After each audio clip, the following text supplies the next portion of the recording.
Now that we've looked at some individual strategies for factoring, it's time now that we put those all together and come up with a strategy just for factoring in general. And we don't want to just factor partially. We want to make sure that we're always factoring completely. Have we gotten out all the GCFs? Have we factored everything that's factorable? So here's a general strategy for factoring any polynomial. We want to start always by checking, does it have a GCF? That always should be your first question. And if your leading coefficient is negative, then you need to factor out a negative. You're going to have a negative GCF. That's just a typical rule. So you would never want to leave a factor that's like negative x plus 5. If that's what you have, then the correct way to write this in its factored form would be negative 1 times x minus 5, or you could just write negative x minus 5. That's because, again, this is our leading term and the leading coefficient is negative. We never want to leave it like that. It's like bad grammar. To me, that's an eyesore on your paper. When I see it, it immediately sticks out to me as not the way that we want to write things. So don't do that.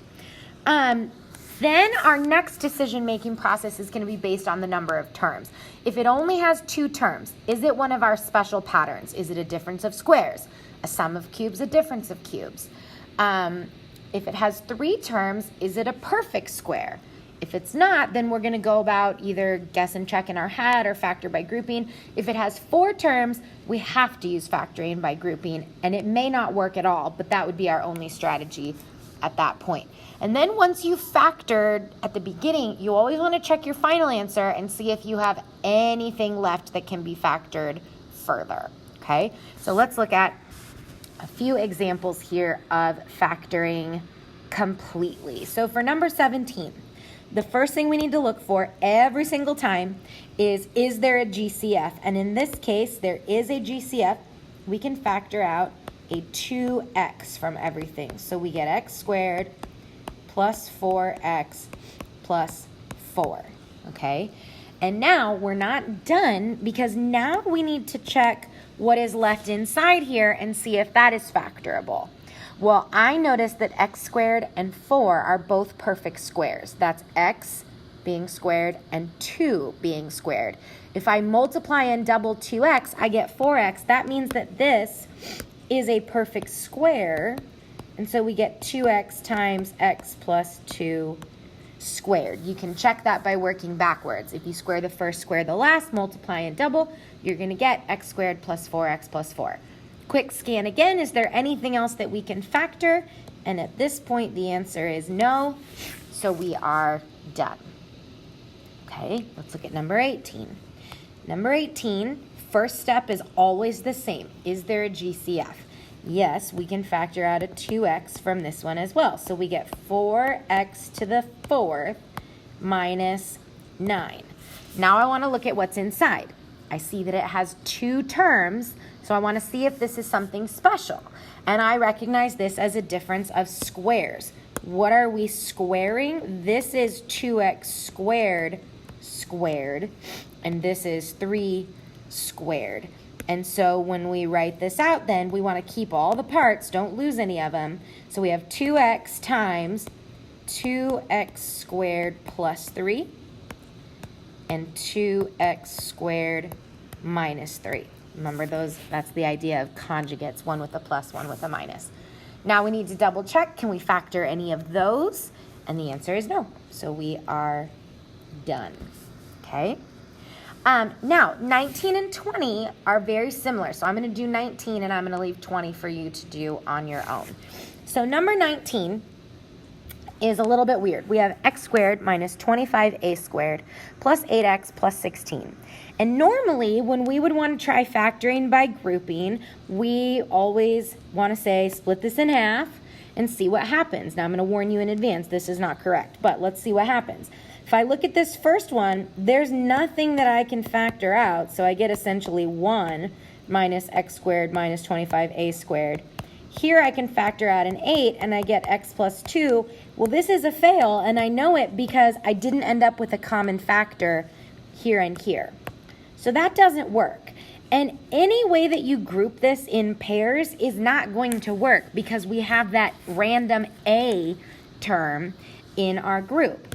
And so this is one of those strange cases where it actually makes more sense to group it 3 terms and 1 term. And so here's why I noticed that this is probably going to work well. Because I now have a perfect square trinomial in the middle here. If I divide this by 2, I get 4x. Well, that's what happens if I multiply the square root of this times the square root of this.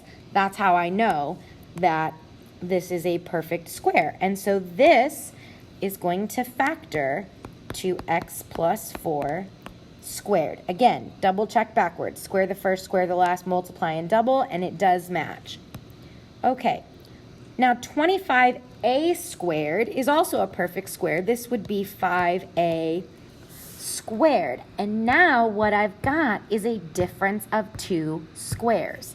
And so this first term, x plus 4, that's our a. So we have x plus 4 plus 5a times x plus 4 minus 5a. And it turns out that those extra parentheses in this case aren't necessary, but it doesn't hurt to write them. It definitely helps you keep it organized and see where the 2 parts are from. And so sometimes this is going to work backwards a little bit strangely. It's not as easy as split it in half. So I'm going to ask you to pause the video and try number 20 yourself and come back here for the answer in 3 seconds. All right, in a very similar fashion, this is what you should end up with, okay? All right, the last thing that we want to look at in this unit, and this is a little bit more challenging, is factoring expressions that have fractions or negative exponents. Now remember, that means now that these are not polynomials because polynomials can only have whole number exponents, but we can still factor these. These types of expressions show up a lot in calculus, okay? So we need to be able to factor these out because sometimes it's the only way that you can simplify an expression. So remember that when we look for a GCF, the general idea is that we take the smallest power of each variable, and that's going to be the case here as well. So if we look at number 21, and I think that on these, it's a little bit harder to do it in your head, so it helps to write out some extra steps. So first, let's decide what our GCF is going to be. If I look at the coefficients, this one has a coefficient of 1. So 1, 7, and 8 have nothing in common, so there's going to be no coefficient GCF. But every single term has an x. So this one is an x to the first. So out of the 3, 3/4, 1, and 5/4, which one is the smallest? And that would be x to the 3/4. So that's going to be our GCF. And the reason why I left myself some space is because I want to go ahead now and write down what I'm going to do in each case. I'm going to divide, because that's how we get the factor after we divide out the GCF. I'm going to divide everything by x to the 3/4, okay? X to the 3/4 divided by itself is going to give us 1, so we get that there. And then remember, the rule is that when we divide powers, we subtract the exponents. So 7 divided by 1 is still going to be 7. And then x to the first divided by x to the 3/4, when we subtract 1 minus 3/4, that leaves us with x to the 1/4. And then when we have this last one, 5/4 minus 3/4, we get minus 8 x to the 2/4, which we can reduce then to get 1/2. So when we write this out as our final answer, it will be x to the 3/4 times 1 plus 7x to the 1/4 minus x to the, 8x to the 1/2. And none of those are like terms. There's nothing that we can combine there. And so this is as good as it's going to get. And that would be our answer. It's not pretty, but we get a factor out. And we may not see the purpose in that just yet, but that is going to be an important thing when we start moving forward and simplifying more complex expressions.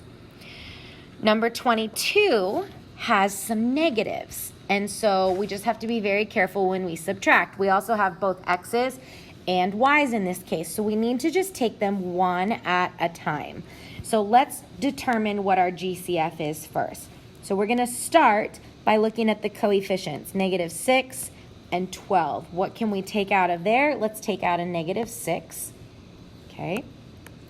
Now let's look at the x's. I have x to the 1/3 and x to the -2/3. Which one is smaller? X to the -2/3 is the smaller one.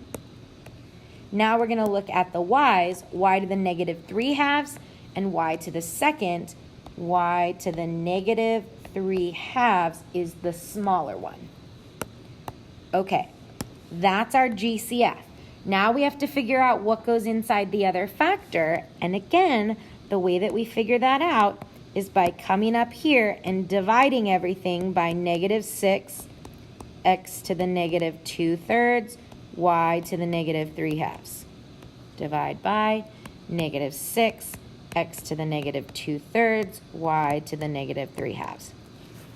Okay, this is a little bit more work with exponents than what we've done so far, but the idea is the same. We're going to take it one piece at a time. So -6, that's going to divide out. X to the 1/3 divided by x to the 2/3. We're going to do this off to the side. With the x's, we need to subtract. So we need to do 1/3 minus -2/3. Well, we end up adding, and that gives us 3/3, which is 1. So the answer is not 1.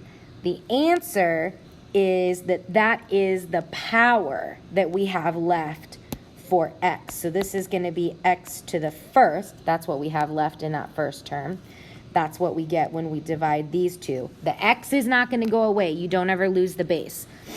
And so for the next one, since those two terms are exactly the same, these will divide out. And so all we have left from that first term is x.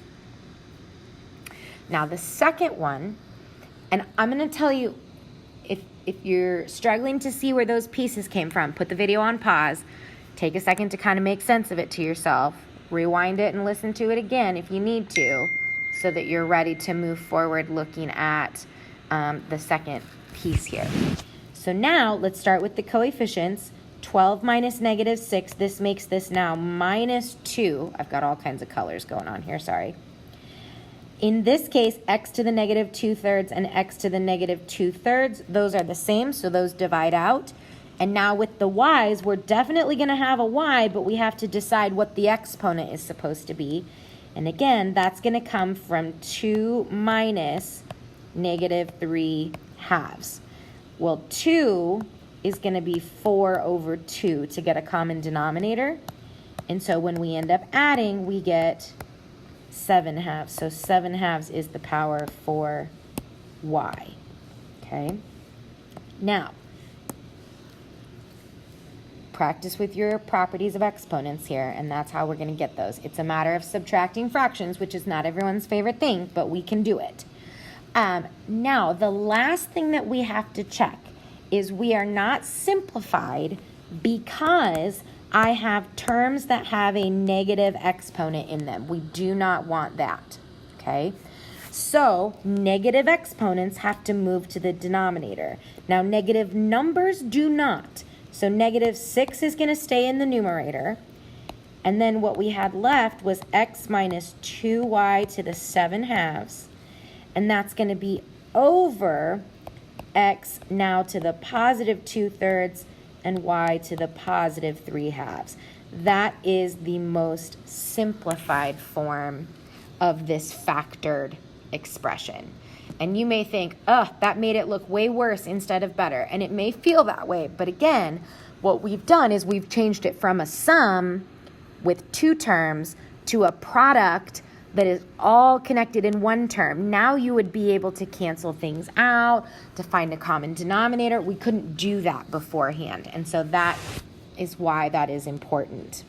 I'm going to do one more example for you, and then I'm going to leave you one to do on your own. So I want to do number 24, and then we'll be finished. If you feel like you have a hang on this, go ahead and pause, and you can try it yourself, and then fast forward and try number 24 on your own. So we want to look at what do we have in common. Well, looking at this, -2 and +8, I can take out a -2. Okay. X cubed and x squared, those have x squared in common, and then they both have an x minus 1, but again, we need to compare the powers. -1/2 is the smaller power, so that's the one that we're going to take out. I've switched my pen to a skinnier pen so that you can see these fraction exponents a little bit better. Okay, so once again, we come up here now and we're going to divide by -2x squared, x minus 1 to the -1/2, and same over here, -2x squared times x minus 1 to the -1/2. Let's see what happens. -2's divide out. X cubed divided by x squared just leaves me with x. And the x minus 1 to the -1/2, those divide out as well. So we just have an x left. Now, 8 divided by -2 gives me -4. The x squareds divide out. And here, my x minus 1s don't cancel. They don't divide out. So I still have an x minus 1, but the question is to what power? Well, we need to subtract. 1/2 minus -1/2, that's plus plus. So that ends up just being 1. So it's just x plus 1 to the first power.